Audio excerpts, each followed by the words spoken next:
So I want to share. I just want to get your take on this last story, and I'll get you out here, Jimmy, because there was the big Silicon Valley bank crash, which is the biggest crash since 2008.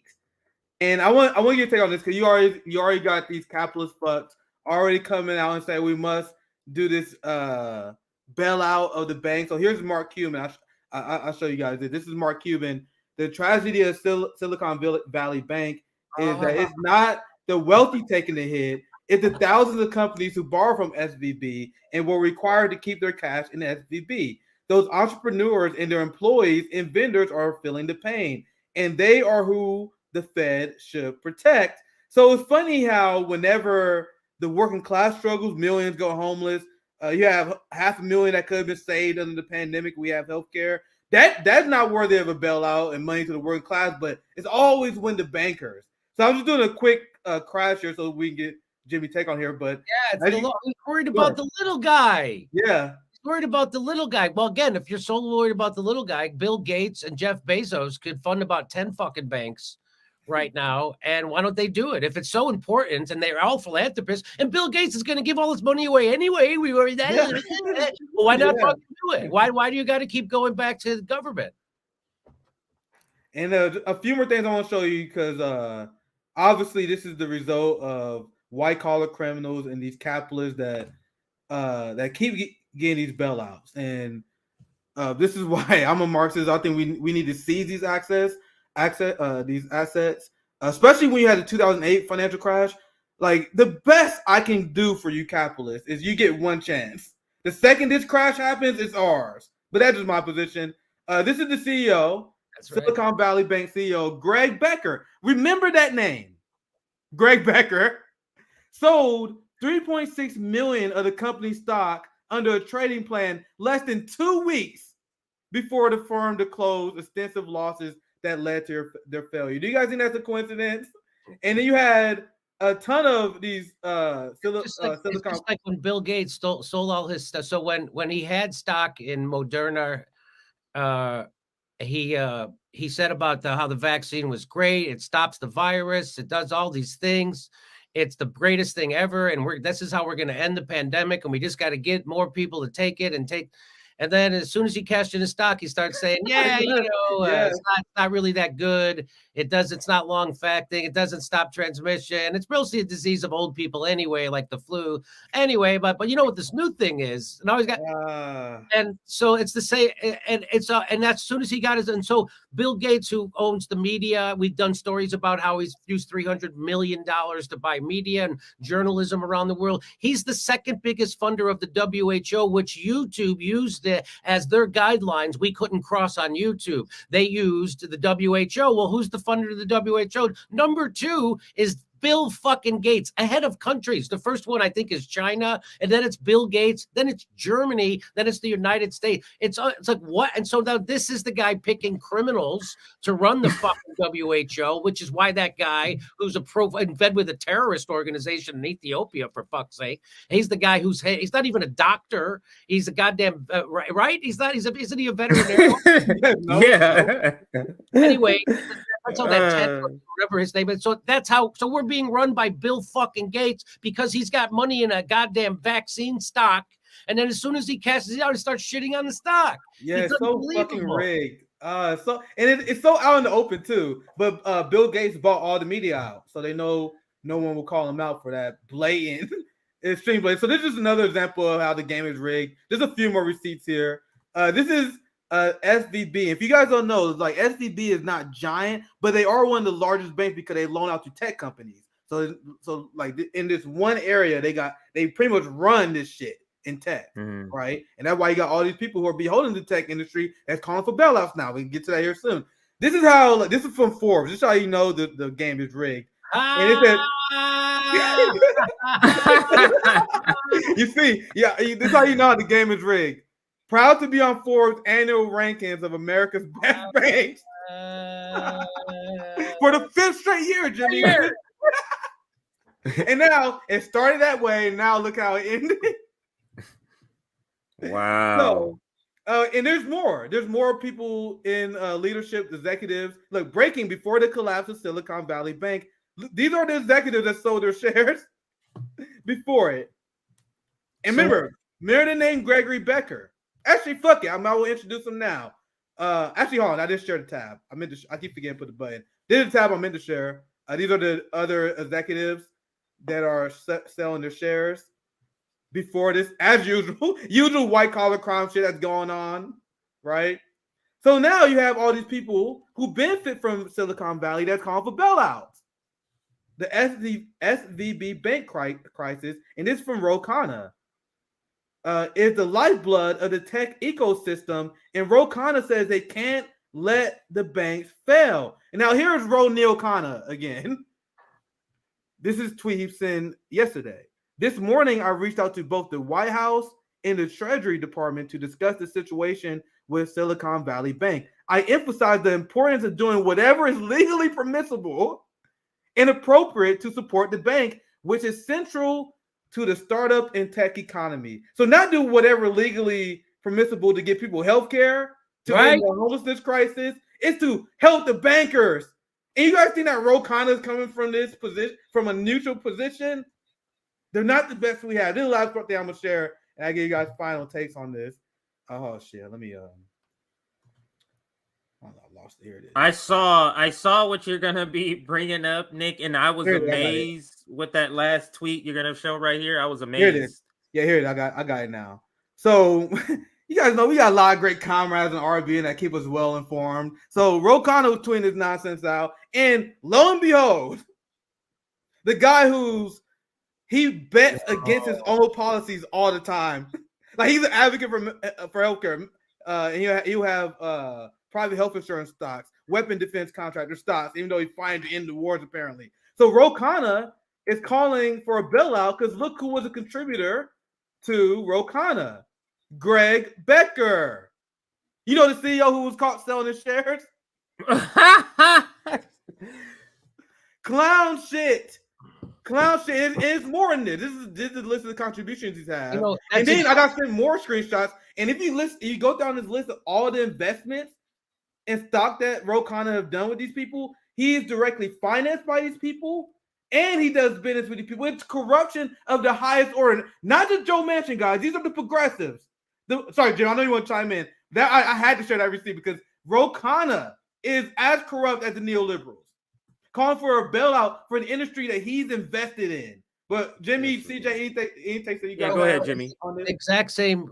So the reason why he's advocating for the bailout of that bank is the exact same reason why movie companies during COVID lockdowns were allowed to set up outside restaurants and right across the street from restaurants that had to close down their outside dining because of COVID. And they were made bankrupt and put out of business, while a movie company could set up a cafeteria right next door. And why is that? Because that movie company is financed by a bank. That movie production is financed by a bank that donates to the fucking Democratic Party, and that's why. Just like right now. So that's who, and that lady who owns her own restaurant is a small business owner. It isn't a big donor to the Democratic Party. So go fuck yourself. And so that's exactly this. And so people don't realize this is how government works 101 now. It's like they think when they talk about corruption in government, they think like, Joe Biden got his kid a no-show job on an energy board in Ukraine, or Donald Trump got his kid a thing with Saudi Arabia. And no, that's regular corruption. We're talking about this is the real corruption. Ro Khanna out here advocating and do everything legally possible for a bank instead of doing everything legally possible for his constituents and the homeless and the workers and the students and the single mom. No, he's going to do that for that. And so that's because corruption work. That's how and nothing gets done. And that's why we're not taking care of. We could have ended homelessness 3-4 times over. Like I say, we could have ended homelessness, started it again, and then said we were just kidding, and then ended it again for the $100 billion we sent to fucking Ukraine. When I get on stage in front of comedy audiences in Los Angeles who don't know I'm coming, they intrinsically know that that's fucked up. I'll make that point about, hey, I don't care if they send $100 billion to Ukraine. Why don't they send $100 billion to America? How about $100 billion to California to get rid of these homeless? And people start cheering. They know it's fucked up, and they're doing it right in their faces. I And said so that in my speech as well. And Shama, when I gave my speech at Worker Strike Back, she told me, she's like, this is not a socialist event. Like, this is a campus event. So there's gonna be a lot of Democrats and there's gonna be a lot of liberals in this audience that we're trying to win over. And one of the first things I said in my speech is I said, we send all this money to Ukraine. Meanwhile, we got people starving in the streets and the crowd cheer.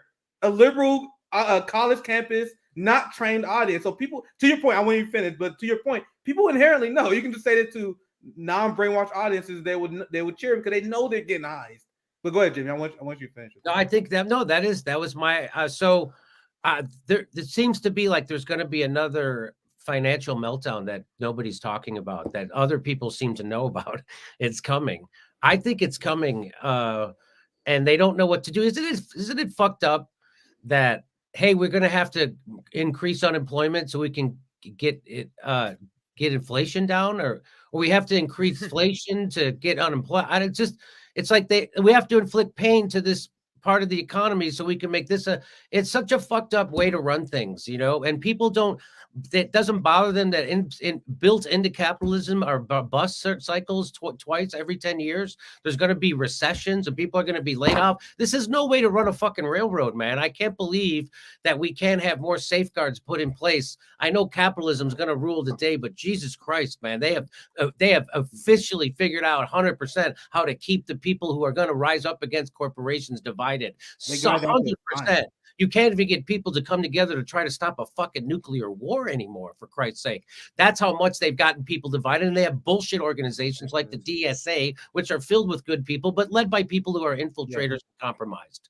And so that's why they never do anything or get anything done. Just like Bernie Sanders, he's on purpose compromised. Who knows what that fucking stuff is that they have on him that makes him do and go along with the slaughter of Ukrainians, hundreds of thousands, which is what he's doing. And Eisenhower said, for every gun and every bomb that's made, that's a child who doesn't get to eat. That's somebody who doesn't get to go to school. That's a book that doesn't get. So we're that, and he's going along with it. So that's the best of them. Well, they're fucking all horrible. And it's time that people lose their faith in this goddamn government and get out in the streets and do like the truckers. America, they don't know the difference between a freedom fighter and a trucker, right? They look at or a Nazi, right? They look at the truckers who are freedom fighters and call them Nazis, and they look at fucking literal Nazis and they call them freedom fighters. It's unbelievable. It's unbelievable. So anyway, Jimmy, I appreciate your time. CJ, any last thoughts? I want to get Jimmy out here.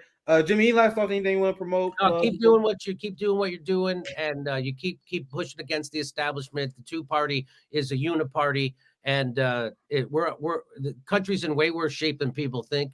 And people are ready. People are ready, I think, to rise up. There's going to be something that's going to set it off, and when it happens, I'll be there. Yeah. So once again, go ahead, CJ. Yeah, I was just gonna say sort of my final words before Jimmy takes off. I have the same sort of assessment, Jimmy.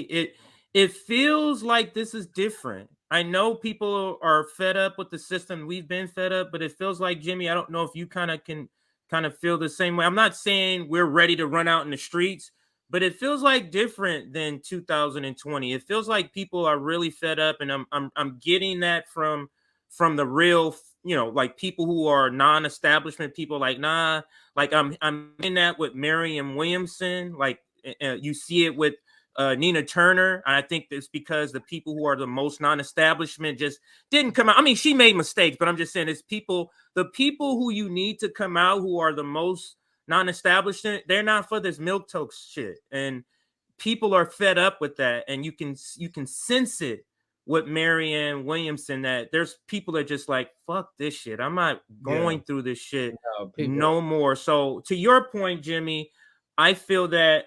Do you feel that, by the way, on your way out? Do you feel like it feels slightly different? Like a little bit more people are more like upset and done with this Democratic narrative of going through the party? Well, I think it's getting ramped back up. I don't think there's a lot of enthusiasm around a milquetoast challenge to Joe Biden.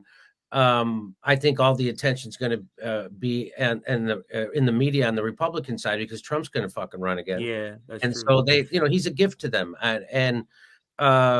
but if it wasn't Trump, they would just do it to someone else, right? So that's like with the January 6th footage. I don't know if you saw what Tucker Carlson's been releasing, right?